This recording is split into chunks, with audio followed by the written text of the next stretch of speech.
Stepney's visit to the Fat Controller's Railway was coming to an end. "We shall miss you," said the Fat Controller. Then he turned his attention to all the other engines. "My railway is very busy and I am pleased with you, but you need help. A diesel is all that's available. Please do your best to avoid any, disturbances." "What does that mean?" whispered Duck. "That means this diesel is difficult," snapped James. And he was. The diesel surveyed the shed. "Not bad, I've seen worse. At least you're all clean," he sneered. The engines glared. "It's not your fault, but your controller should scrap you and get engines like me. A fill of oil, a touch on the starter, and I'm off. No bother, no waiting. They have to fuss around you for hours before you're ready." The engines were furious. Next morning they held an indignation meeting round a turntable. "Disgraceful," mumbled Gordon. "Disgusting," said James. "Despicable," spluttered Henry. "To say such things to us," cried Donald and Douglas. "It's to teach him a lesson we'd be wanting. Now how do we do it?" The chance came sooner than expected. The diesel was purring comfortably. An inspector watched the fitter making final adjustments. The wind tugged at the inspector's hat. The diesel was ready. "Look at me, Duck and Stepney. Now I'll show you something." He rolled proudly towards his coaches. Then it happened.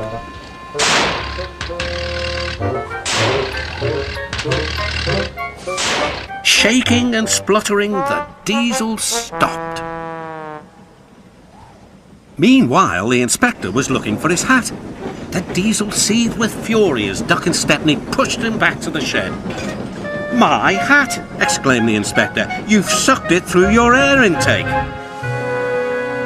"Bother your hat," said the Fat Controller. "The heavy train's due out. You'll have to take it, Duck. Stepney, will you help, please?" "Thank you, sir," cried Stepney. "I'd like a good long run on my last day." The engines were soon ready. "Gordon will take over from halfway, so get the train there. Good luck." "Don't worry," smiled Stepney. "We'll get there and be early too."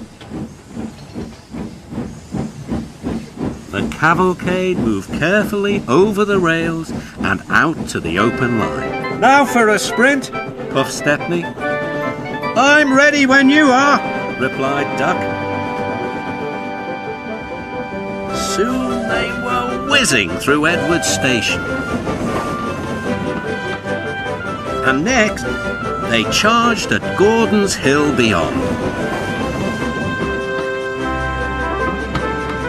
They felt the drag of the heavy coaches here. It was hard work.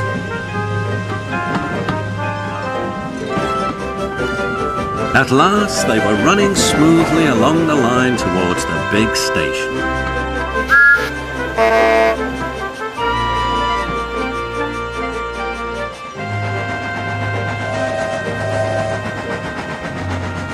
"Hello," said Gordon. "You're early. That's one in the headlamp for old Diesel."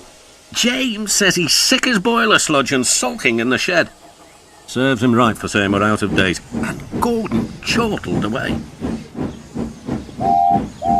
Next day, everyone came to say goodbye to Stepney. "Come back and see us soon," whistled the engines. "And you are always welcome on my Bluebell Railway too," replied Stepney. Then he puffed away. And what about Diesel? He'd slipped out whilst no one was looking. He said goodbye to no one but left two things behind: a rather nasty smell and a battered bowler hat.